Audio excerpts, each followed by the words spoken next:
Love is underrated, okay? Love is hard. People like always act like, oh, it's just so easy, like to know how to love. It's not. Like it's you have to teach yourself how to uh, find the goodness in other people. Why not have more love stories? With like if that's the conflict, great.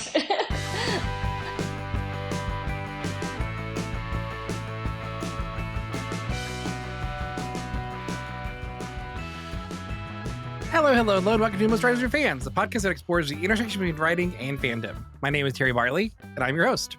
This episode's pretty exciting. I'm interviewed Kit Vincent, who is another author. They've done a lot of fantasy, sci-fi stuff, and we talk about the topic of romantasy in this episode, which I know is sort of like a buzzy thing right now in the literature world. But also, like, we just have a great conversation about like self-publishing versus traditional publishing and like doing everything and like how to kind of like balance that. It was a pretty great conversation, especially about like how to pick what platform you use, like ethical consumption versus production, like all those sorts of things. It was a good conversation that bounced a little bit all over the place, but I think it was really good. And then we talked about a lot of like exciting sort of important things, and that was kind of cool. So that's coming up. But the thing I want to talk about in this episode for the intro is, so I just came back from Los Angeles. I had a trip for a weekend. It was like a 6-day trip. It was just sort of like a fun, it was just for fun. I went to Disneyland. I went to see a band that I'm into, and I got to visit a few friends that I live in LA. And it was a good time. Then I came back and I felt so overwhelmed because there was so much stuff I had to catch up on, like I had gotten behind on some of my book work. Like I still have the novel to edit that it kind of feels like I've been neglecting, but I'm getting into it, guys. I'm getting into it. I know I said I was, I am, I promise. And then I also have like so much like teacher stuff to deal with. And then on top of like just normal chores like laundry and cooking and things on top of all that, right? It was just a lot to deal with. And I found myself kind of like feeling like I was like drowning, like in responsibility, which for the record is just like basic adulthood, right? Like, let's just throw that out there. It's not unusual to feel that way. But I just I wanted to talk about that because the truth is, a lot of times whenever you take time off, you feel that way. When you come back, like you feel like, why did I do this? Was it worth it? Like I've got all these other things to do. But the truth is, the trip for me was very recharging. Like I felt a lot better. I felt like I sort of like refreshed myself, and I also got to just kind of like relax a little bit, which I haven't been able to do whenever I'm home for a multitude of reasons. And it just felt really nice to kind of like have that break. And I think that a lot of times, whenever, especially when you do the things that we do as as indie creatives, I think that a lot of times you kind of feel like if you're not busy, then like what are you doing? Like why aren't you busy? Like shouldn't you be? And I think that we got to sort of like let ourselves have fun sometimes, because here's the thing, right? I think that a lot of times it's easy to mistake as sort of like an indie creative side hustle as fun. And don't get me wrong, it is fun, right? Like I love writing, I love creating characters, I love creating worlds. I love doing this stuff and talking to other creatives on my podcast. I love networking and hanging out at events, selling books, all those things. I love doing that stuff. It is fun, but it is work. And I think that a lot of times it's easy to mistake this kind of stuff as fun whenever it's actually work, right? I did that. I talked about this a little bit in other episodes. I used to be in this organization called the JCs. It's like a young professional development kind of deal. And a lot of times I would mistake like JC events as like social time. Because I would get to see people that I never got to see. And it was like people my age that kind of I sort of vibed with. And I looked at those events as kind of like social opportunities. But then the truth was I did a ton of work at those events. I went to like a lot of trainings, and I would like run trainings. I was doing stuff. I would like give speeches. I was working a lot at those events. Like I was seeing people and it was fun, but it was work and it wasn't like a break. And the truth is that was all of the breaks that I had for quite some time. Like I would be doing JC stuff and I'd be working, and that'd be my entire life.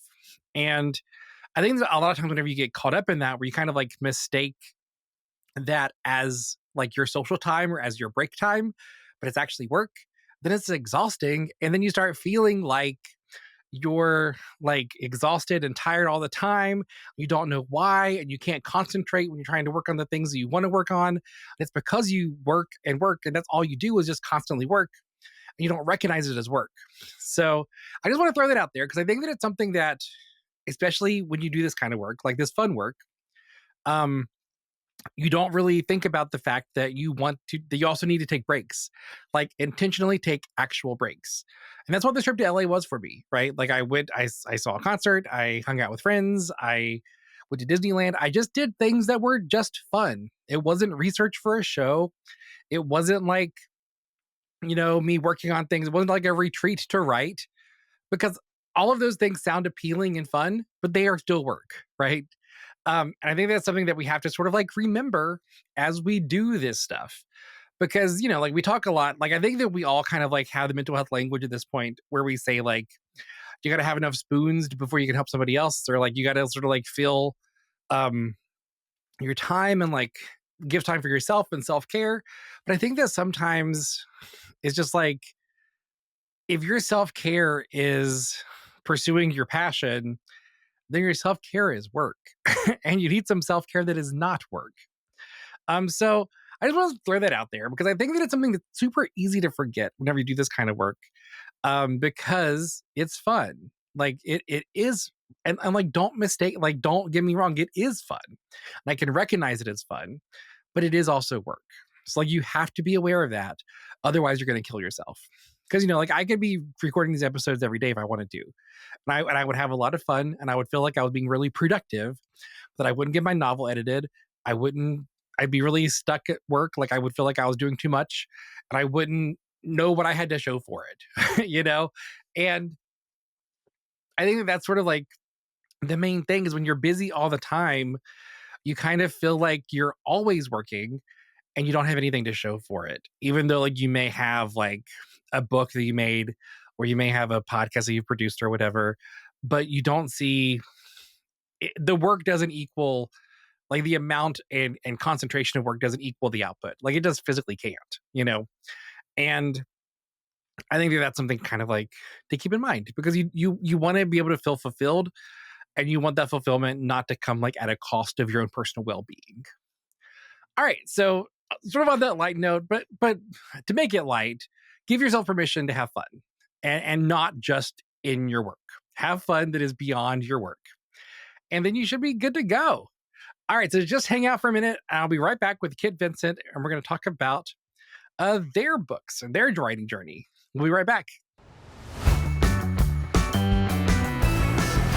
Welcome back to Us Writers and Fans. I'm not joined by Kit Vincent, did I say that? Is that the right name? I just want to double check before Yeah, I thought it was. for sure. I thought it was. I just didn't want to say the wrong name. And then No, Kit it's the right name. Kit is a fantasy romance, like sort of romantasy is mainly what you do, right? I see a bit of both in your stuff. There's definitely some romance in my stories, more recently than there used to be, but yes. So sure. fantasy, I'll say fantasy author because it's a catch-all, and then other people can make their own, deductions about your work from there. So Kit, how long we met at Lavender Con, the Queer Book Con. I'm gonna have a bunch of these in a row, so I just want to keep saying it so people know why I know all these other authors. But it was great to meet you there. It was a cool environment to meet a lot of other queer people that do what we do. What has your experience been kind of like in this space doing, this kind of work? You mean writing or being at a convention? Like being a queer writer, like all of that. I guess it's been really freeing. Like it's life. I feel more myself than I've ever been.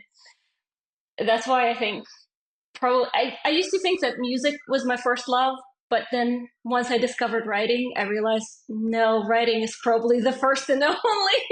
As much as I still like music, because I think it allows me to express in the best way, where I can also be a control freak and only put the words in the page that I want to be there.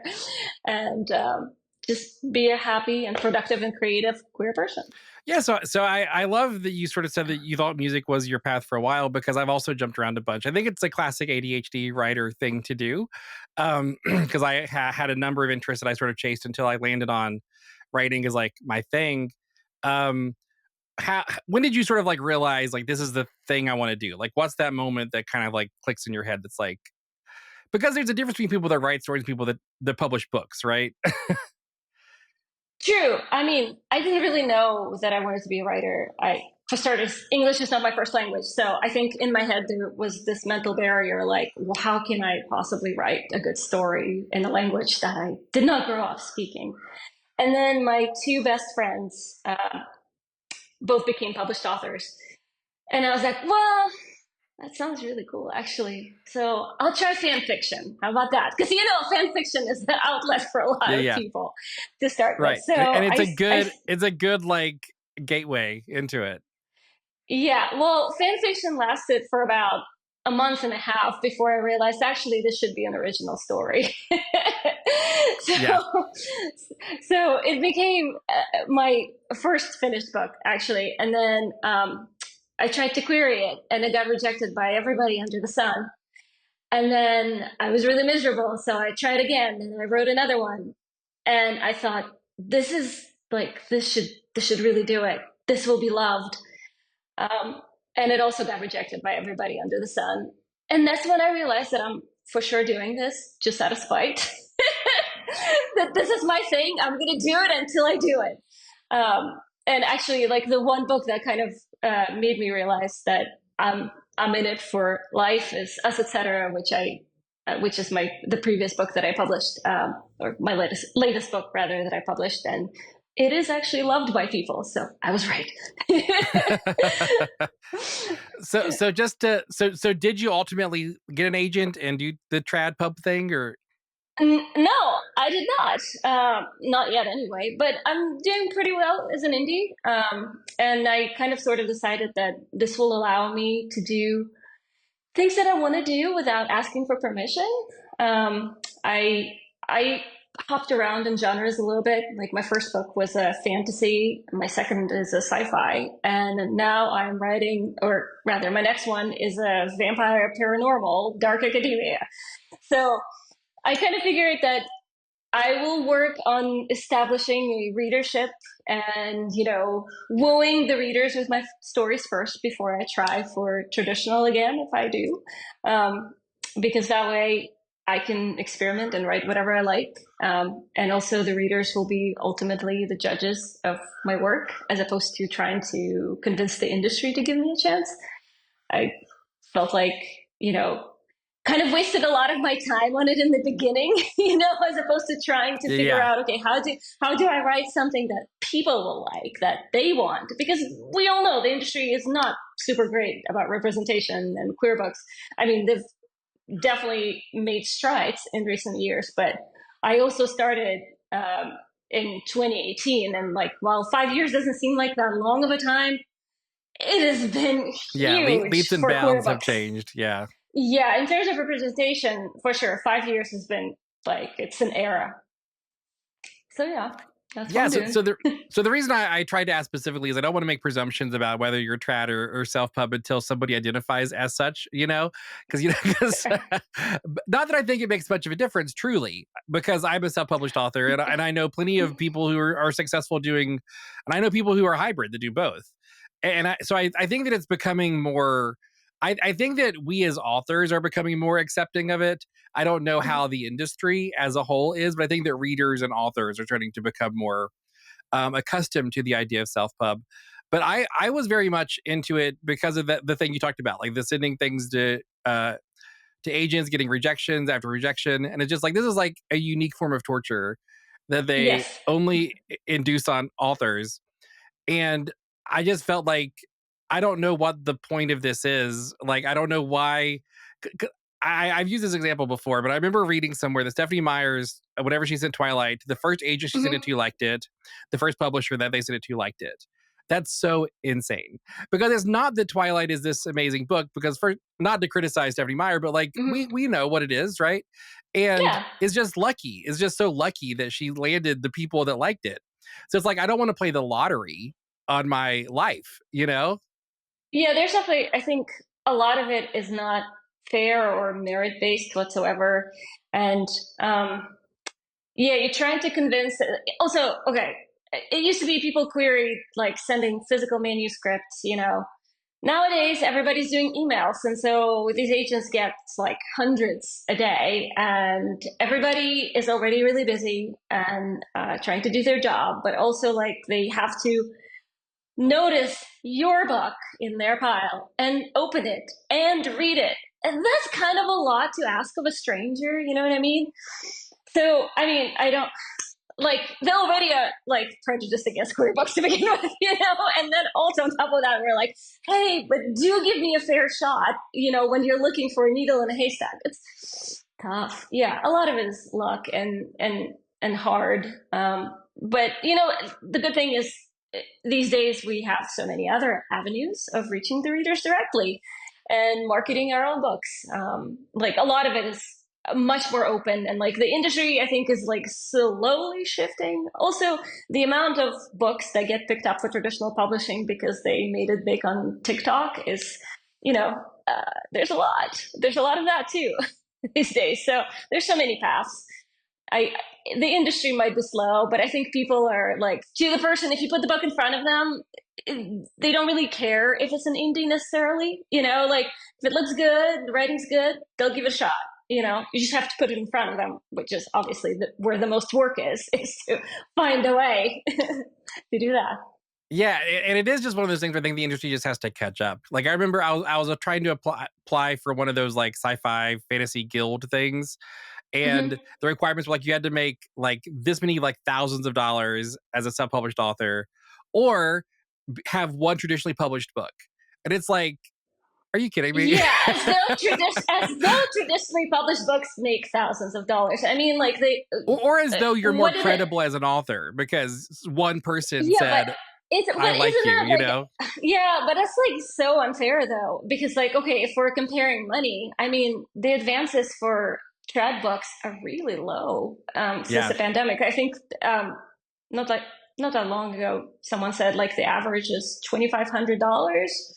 You know, which is really is not even minimum job. Yeah. There's not an annual wage Minimum anyway. wage, yeah, for sure. No, I mean, and then it gets paid to you in chunks of like, you know, 20% of the time over the period of 2 years. So you're making like, you know, and the agent takes a commission. So what, you're making like a few $100 off your book. I mean, I think a lot of indies, if you just compared them that, would be like, oh, I'm well better, way better than that. You know what I mean? Like if that Yeah. was the actual metric, I mean, I don't know. I think a lot of it is really unfair.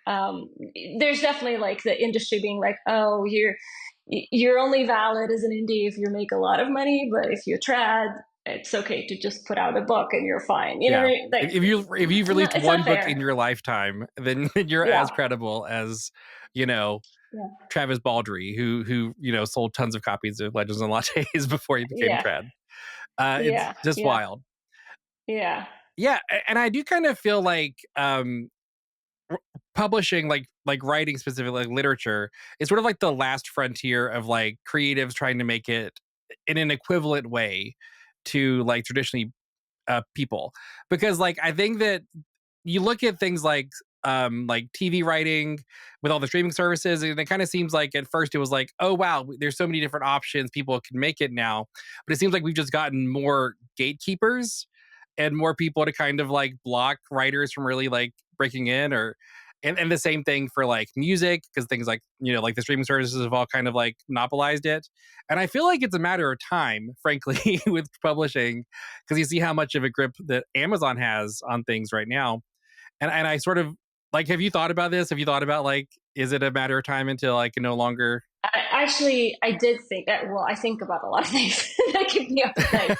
But I noticed recently on Audible that it said that they're now doing a subscription. Like if you, or at least they're introducing, if you pay a fee, then you get to listen to all these books, you know. And I was like, oh, like this is not good. It's not good. Well, because again, like if you can listen to all these big books for paying a flat fee, who's gonna buy a book for credit? Uh, and then another side of it is obviously that the big publishers with big books will negotiate these contracts where they get good royalties from that. Well, indies and everybody else is going to be excluded, and our sales might go down too because of that. Because again, like I have to convince someone to, pay what is the cost of credit now, like between $10 and $14 for my book, but they instead can go listen to that dragon one, whichever one, for free. You know what I mean? Like, ooh, it's tough. It's tough competition. Yeah, I don't love that. But on the other hand, like the accessibility of books is great, but also, you know, we already have libraries. Why is Audible competing with that? You know what I mean? You could already get a book for free at the library. I mean, you have to And wait not for sometimes, nothing, but but we get pretty decent royalties from like those library yeah, apps. yeah. But for the consumer, for the reader, like they don't have to pay anything Right, for a right. library card. You already paid your taxes. You said No, you already did it. what I'm saying is like the library feels like the best of both worlds because this consumer can get it for free, we still get paid. So like it's actually maybe better than a lot of these like subscription services because I mean Kindle Unlimited I've never done, but basically the way that works is there's like a fund, right? And then they just kind of pay people out of that based on how many um writers, how many pages you were, what percentage of the total pages read that month Hmm. or whatever is. And that's such an insane way to because it's not sustainable. Like you can't count on any like income that way. Yeah, I mean, it isn't. I want to say my life has been good money. My book has done well in KU, but also I've been noticing recently for sure that traditional publishers are utilizing it more and more, and they're sending their books to KU instead of libraries. And pretty much a few months after they come out. So it's not, like, oh, it's an old book, so like it's already made the money, might as well put it on, on Amazon and for everybody to read. No, like they go to KU a few months after they come out, and the book is like doing well too. Like you can see, okay, it's selling well, and they also put it in KU. So it's really weird. Like this is a weird situation, and it's also weird that somehow Amazon is competing with the libraries, except it's making you pay for the same thing that you could get for free at the library, and it's winning. I mean, I don't know. It's a weird world. So I'd love to sort of just hear your take then, because I feel like you've been doing this for long enough now that you probably have a bit of trial and error as to like what is the best way, at least that you've run into for like making money on this to like how to publish. Like sort of walk me through like what you feel like is ideal for you now, like what platform to use, like that kind of thing. So I've been doing it. So for the record, my first book came out in October 2022. So technically, I've only been doing it for a couple of years, and already things have changed. And already things have changed drastically. For me, so I've been exclusive with Amazon, and I don't love it, but it also does make me money. So, my audiobooks at first are exclusive to Amazon, and then I make them wide again so that they could go to libraries, because I do want them to be at the libraries. But the way Amazon and Audible structure their royalties is that you get paid more if you're exclusive to them. And since indie authors have to say, for audiobooks, the cost to produce an audiobook is high. It's in the thousands, um, as you know. Yeah.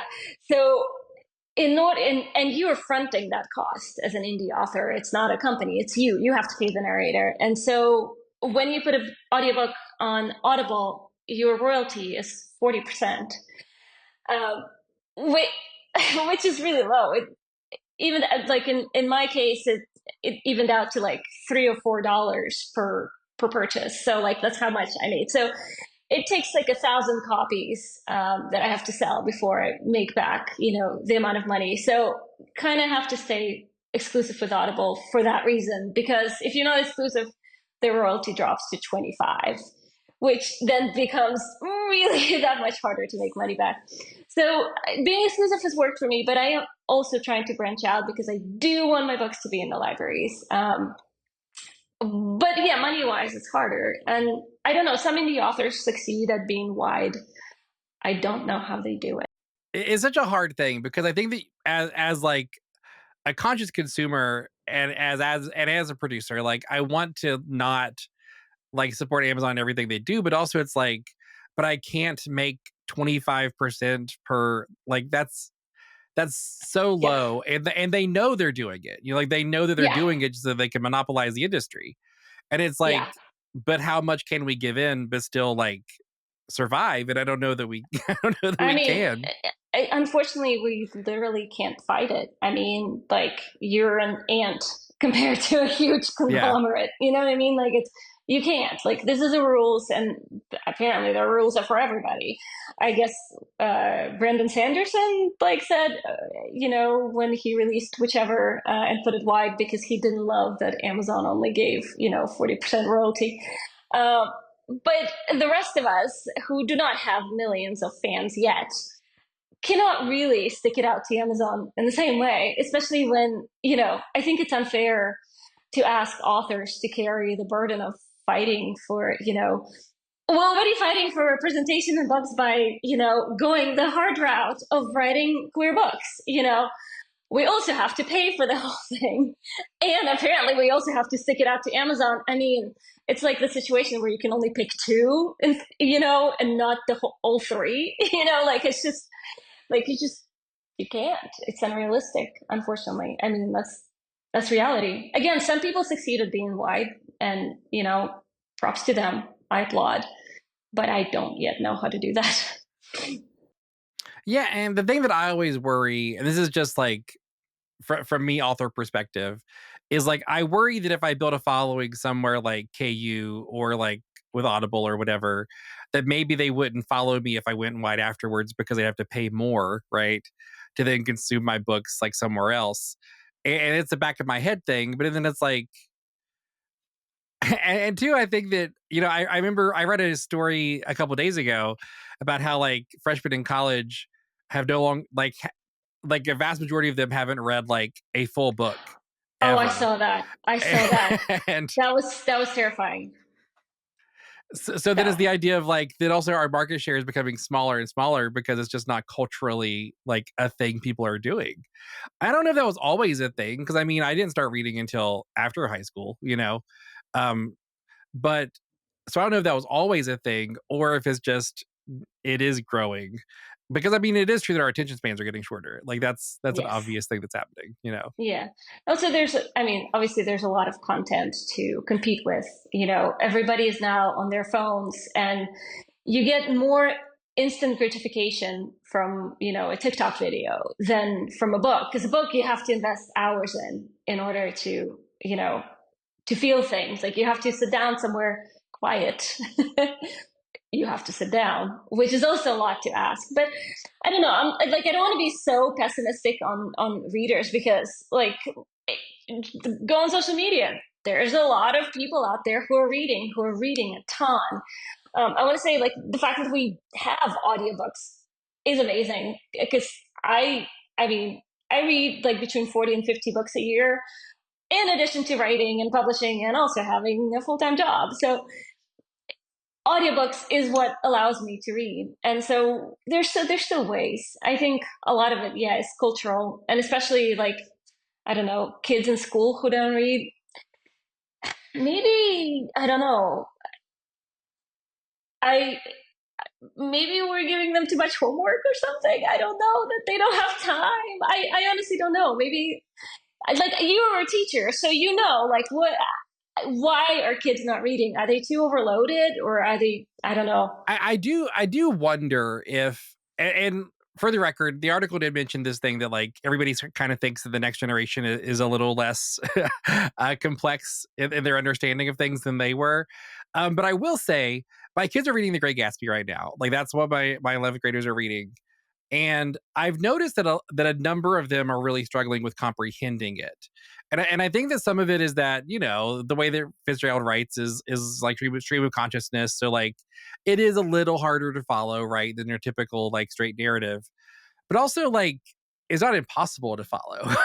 And I've had to like Yeah, go over chapters like multiple times to get to them to kind of like understand like sort of like basic story concepts.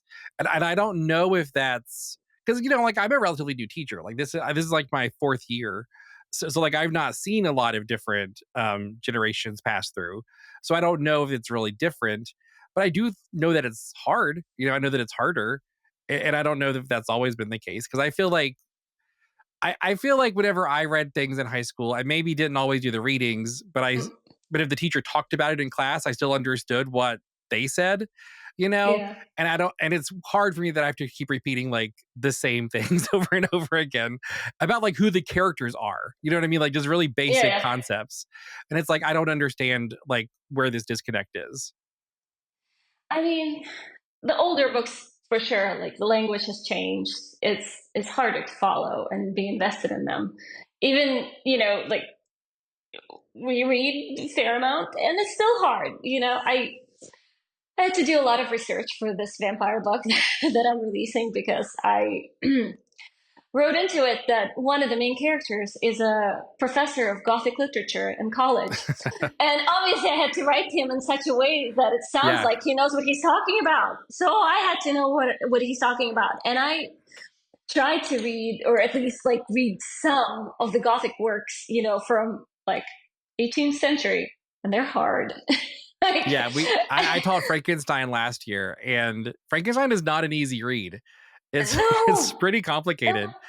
no, it's It- hard to follow. Like you have to concentrate. You can't just like, oh, I'll just put on an audiobook and like walk around the house. No, you have to pay attention. It's hard. I think maybe that might be the disconnect too, is you do have to set and read and concentrate on it. You can't just like because I think that it is true that these days, like kids hate being bored. Like they don't even know what that is.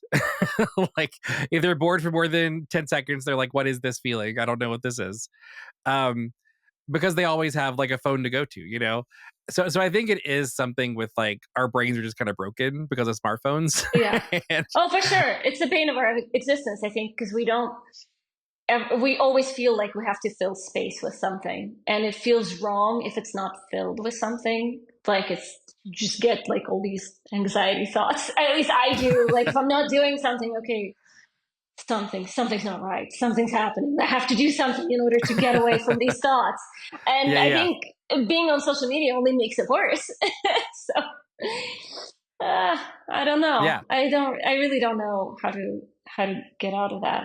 I don't know. I don't know what the fix for that is. But I think literature is adapting to that. I mean, look at the modern books. There's a lot more dialogue in them than descriptions. And if you pick up anything from before this century, it will be mostly description and not dialogue.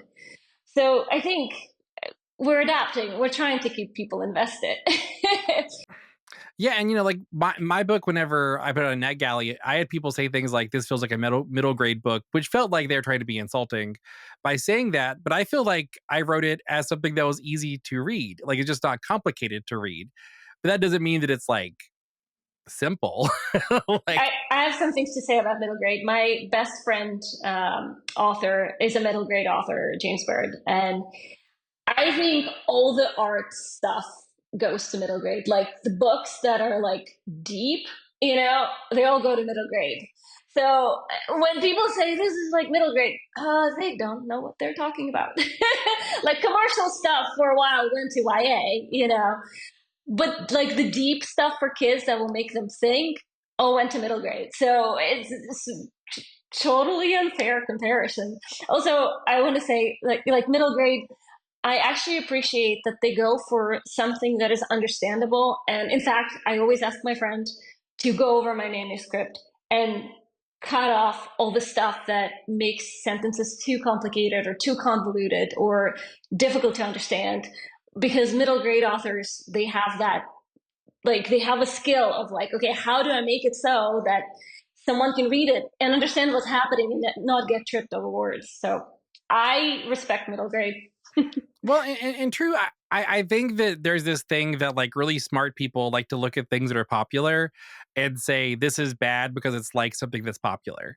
Like this thing that's happening in movies right now where they're like MCU movies are so bad, but then it's like it is discrediting movies like Black Panther that like really told a story that hasn't been told before, you know, and really like showed something to the Black community that it really resonated with. And it's like you can't just blanket to say this thing is bad. Oh, you definitely, yeah. You can't put it all together and like put a label on it. Like that's really not true. Yeah, there's plenty of terrible Marvel movies, but there's many good ones where Yeah. people actually try to do art. And So also, I think maybe it's that middle grade thing too, where like a lot of Marvel movies may communicate what is ultimately a pretty simple message, but it might be doing so in a way that's like intriguing and interesting to a younger audience. And that's not a bad thing, you know?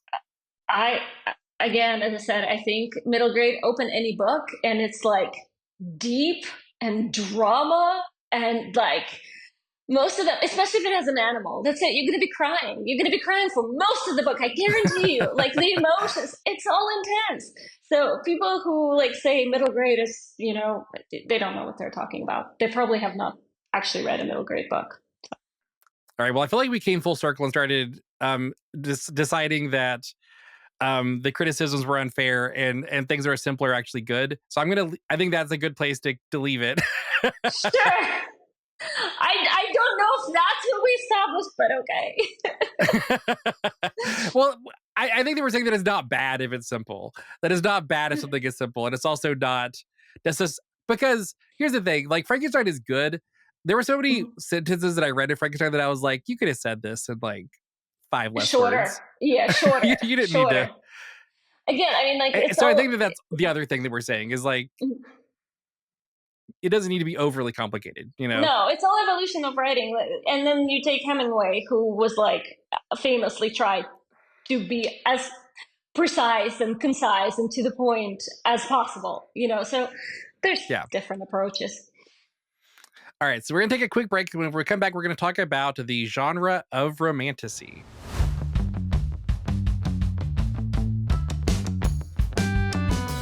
Welcome back to Most Writers Are Fans. I'm joined once again with Kit Vincent, and we're going to be talking about the genre of romantasy. So, when I looked at I suggested this because I looked at your book cover that's on your website, the probably your newest one, and it looks very Yeah. romantasy to me. So I don't know if you were chasing trends or if that is your intentional thing was to write something that is romantasy. Why don't first of all you define what you think it means, and then talk about like if you feel like your books fit into it or not. Ooh. Well, I think there are different definitions of romantasy. But to me, it means that it's a fantasy story, but there is a equally strong romantic plot happening along the lines of the fantasy story. So if the main character is, starting a revolution to, overthrow a government, then they're also doing it while falling in love with, their enemy who is trying to, or if it's enemy still, or, you know what I mean? Yeah. And it's all like, it all has to resolve in the end, and still give you the feeling of romance and probably a happy ending that comes with it, but also wrap up the fantasy plot at the same time. Whether my own books fit into that, gradually, I feel like I'm going a bit more towards romance. I love a good love story. I wouldn't say necessarily when I set out to write something. I think I start from the character and whatever some idea problem that they have, but I also want them to have this, big love thing happening. So that kind of comes in. And like this last one, Love Immortal, it has the word love in the title. So yeah, I think it fits. And I tried to make it more romancier, not necessarily because I'm chasing a trend, but I figured like, again, this is my third book and seeing what readers like, what they don't like, I wanted to give them more romance because I think they want it. but also I like doing it. So it's kind of like a, best of both worlds, I guess. Yeah, for me, I've always been hesitant to call my stuff romance, even though you read Tear the Fate, like there's a lot of romance elements in that. But I feel like whenever you say romance, people immediately think that it's going to be like spicy, and I don't write that at all. And I worry about like giving people the wrong impression. You know what I'm saying? Yeah, I don't necessarily think that spice is an expectation, especially if you don't label it as such. I think, like, if you tell people that they're spice, then yeah, you better deliver because there are readers who are looking for that and who want that. But I don't think it's, necessarily an expectation for most romantasy books. I don't think you have to have like a giant sex scene in the middle of it or many sex scenes. Like, there's definitely like more erotica type stuff out there that has, more explicit love scenes, but I don't think that's necessarily what, people expect. It's definitely popular these days, yeah. But I don't think that's an expectation. I think that that's part of the fear of being an author, especially the self-published author, Mm-hmm. is you don't want to Mm-hmm. misrepresent your book, right? Because I feel like if people feel like you've lied to them or you've betrayed them in some way, then like you're like Yes. burning a bridge, and you can't afford to burn bridges when you're a self-published author. You gotta have all those bridges Oh, no, for open sure. to free to cross. Yes. Um, so it's a thing that I sort of like wrestle with a lot because like I also love a love story. Like I love writing love stories. I think that a fantasy book is stronger when there is sort of like that personal connection with another person. And also not for nothing, but if you're writing a queer fantasy, there needs to be some element of love, I think, to establish that it is a queer fantasy. Not that you can't have a gay character who is openly gay, but I think it's harder if there's not some sort of love interest to kind of like establish it. Yeah, for sure. I mean, unless you're writing specifically a sexual representation, or aromantic, Right, right, right. in which case love comes in a different shape. But yeah, I would say there's a bigger expectation of romance in a fantasy when it comes to queer characters. I think people, when they pick up a queer fantasy book to read, they expect the romance is going to be there. Like, that's definitely a thing. Yes, I 100%. But again, like there's also books that are not really about romance, and there's more of them coming out. There's a book by M.T. Anderson, who is otherwise a middle grade author, but this one is an adult. It's called Nicked, and it's I don't know if you've heard of it, and it's a queer book, and there isn't really romance in it. It's actually kind of like a historical satire about these guys in whatever century going to retrieve or rather to steal Saint Nicholas remains, and like the main character is a monk who is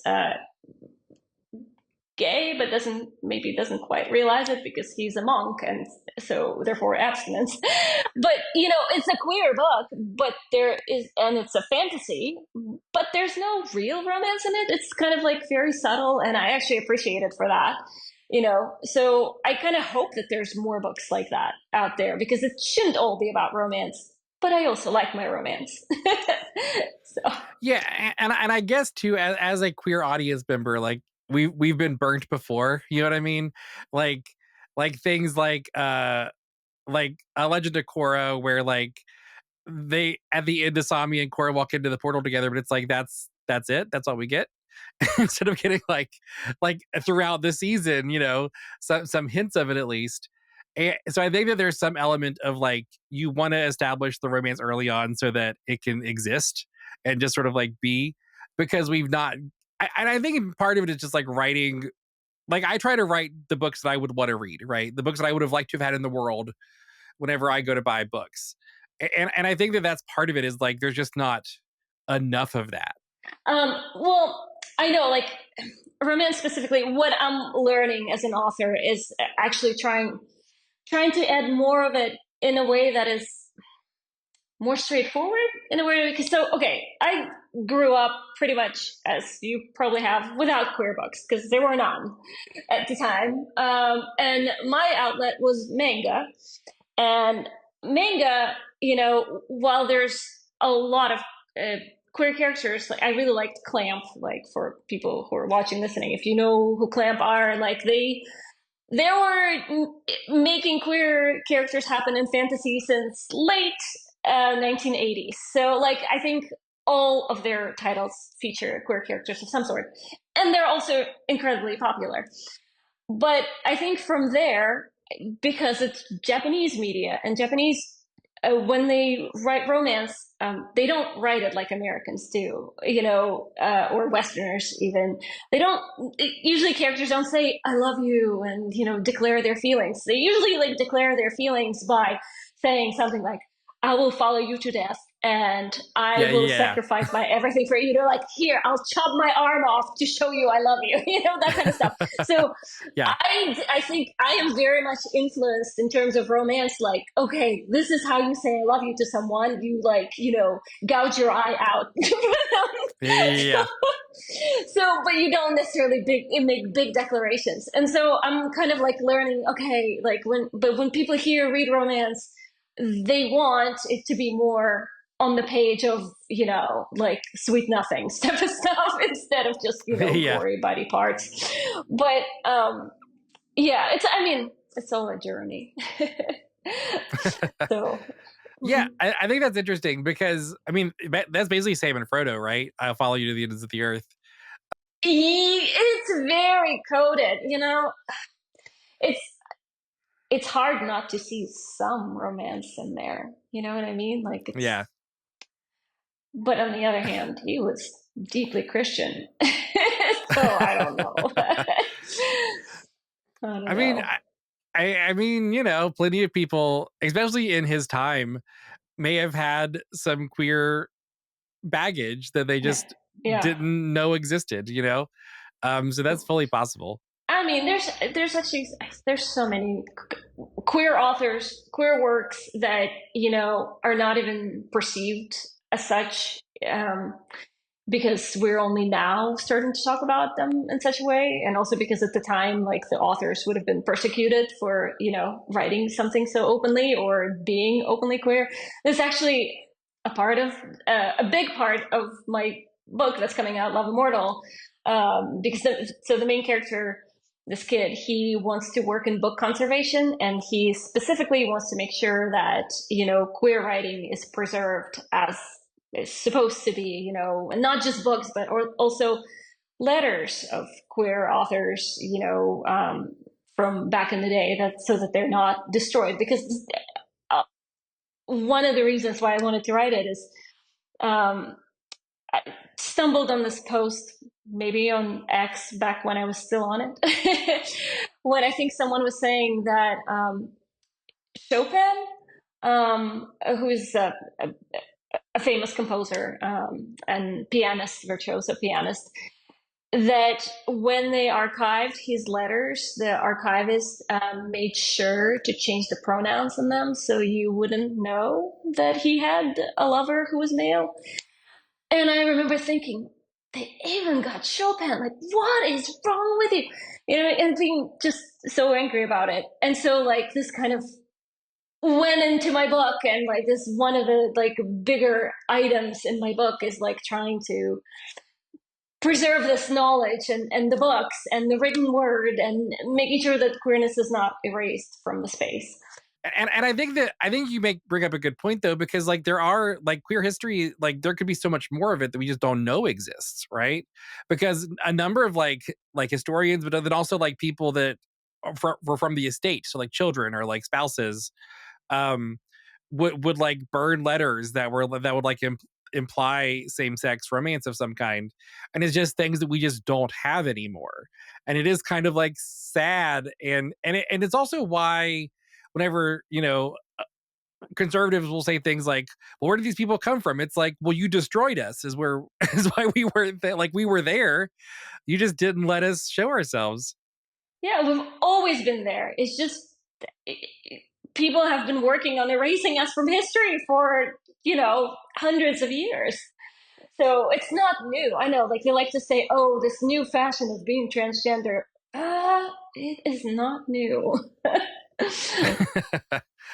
Yeah.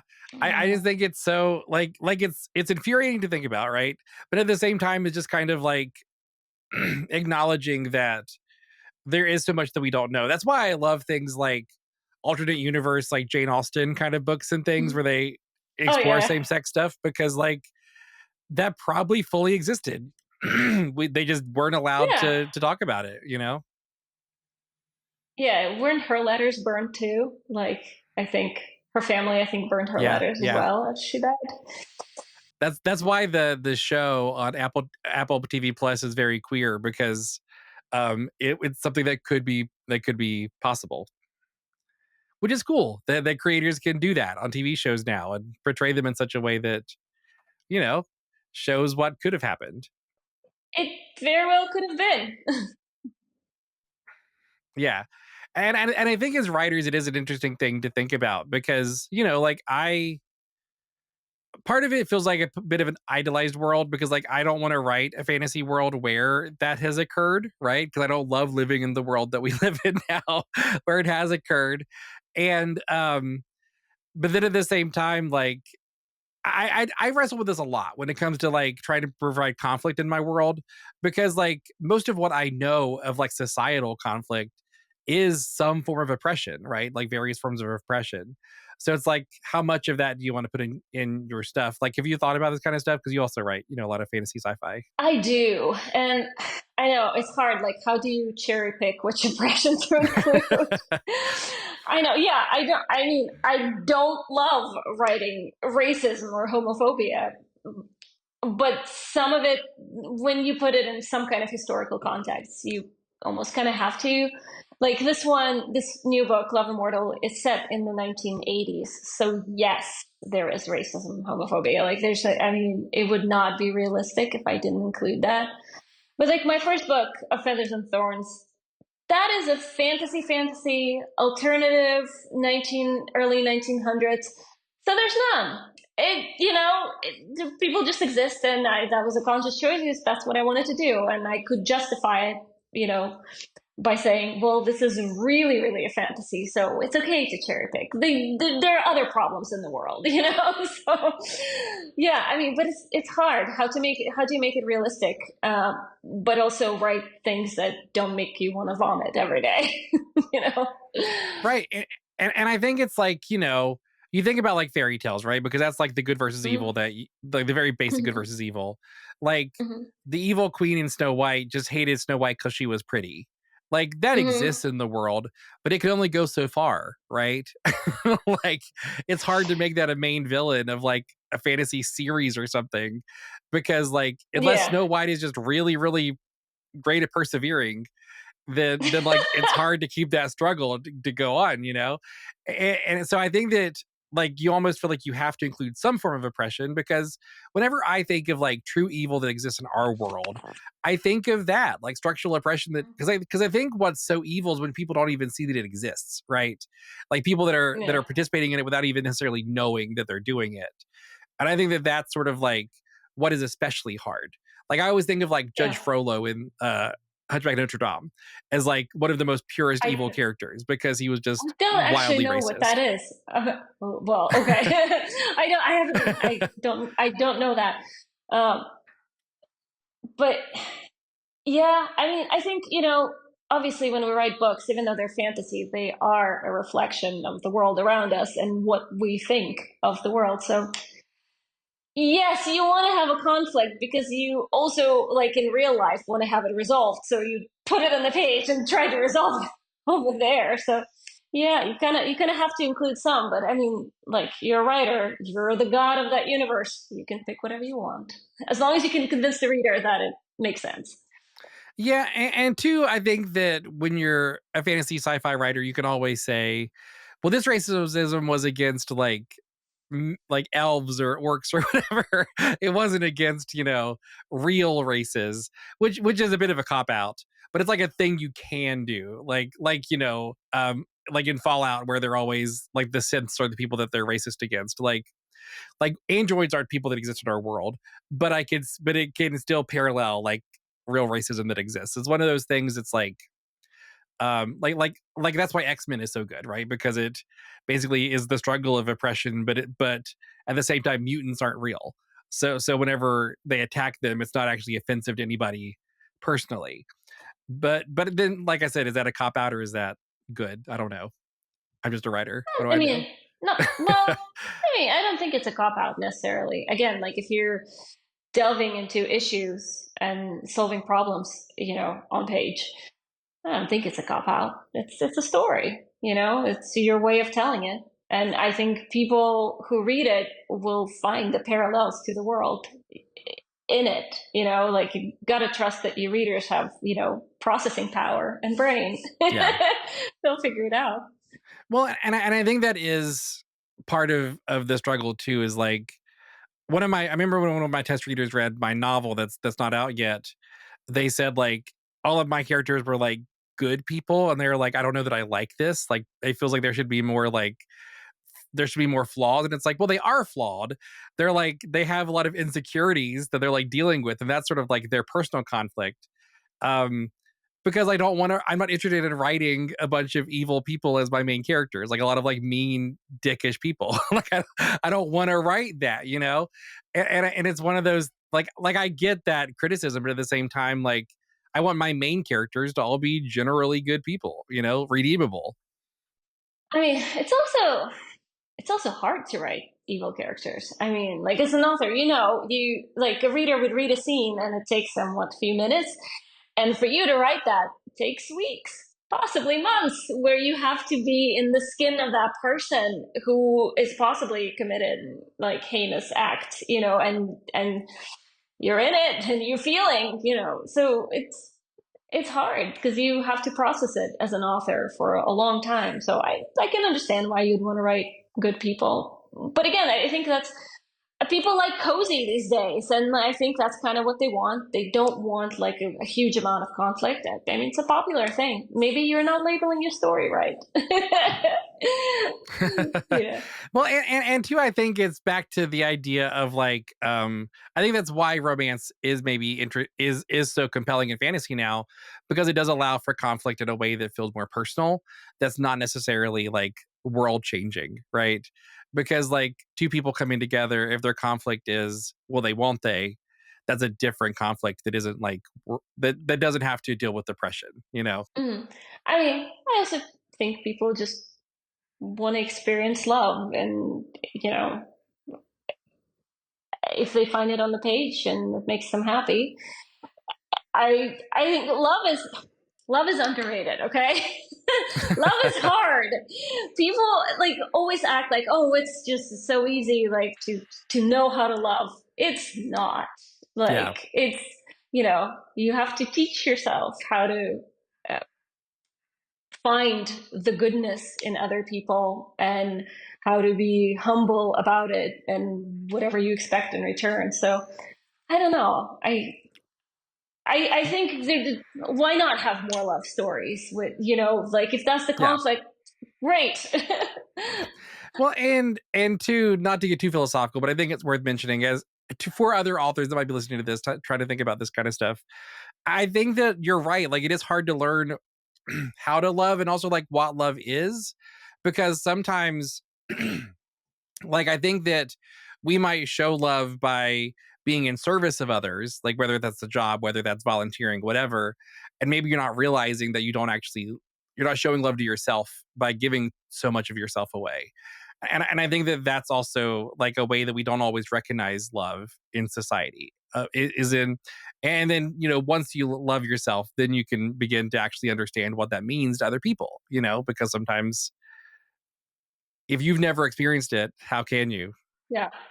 Well, there's a reason why like a Cinderella type story is incredibly popular still, where the main character is, underappreciated, unloved, and wants to like realize themselves, and also maybe learn how to like treasure and treat themselves right, and seeking this validation from the world that comes in the shape of meeting the Prince Charming, who will, literally treat you like you deserve to be treated, so there's a reason why that's popular and people want to read that. Or, the idea of like becoming a hero because then the world will appreciate you. And it's like, well, you got to appreciate yourself first, man. Like, you got to realize that you have value beyond being a hero. Yeah. Well, for that reason, I think the romances that actually have, the main character who's not just the stand-in for the reader, like those are the good ones, where the main character is complex and are having issues that they have to resolve. I definitely appreciate that. Well, Kid, this has been a pleasure. I really enjoyed chatting with you. We've bounced all over the place, but I think it's been a good, compelling conversation that I feel like authors would benefit from listening to because we touch on a lot of different things that I think matter. And I think that's good. I hope so. I hope so. I hope I said something useful to somebody, but I enjoyed it. So that was great. So if people want to find more about you and your work, where should they go to do that? Uh, they can literally Google me. I'm Kit Vincent. And on social media, I'm Kit Vincent Books on Instagram or TikTok. And my books are out there in the world. You can find them. Yeah. I think I'm the only Kit Vincent author out there. So like it's hard to confuse me with someone else.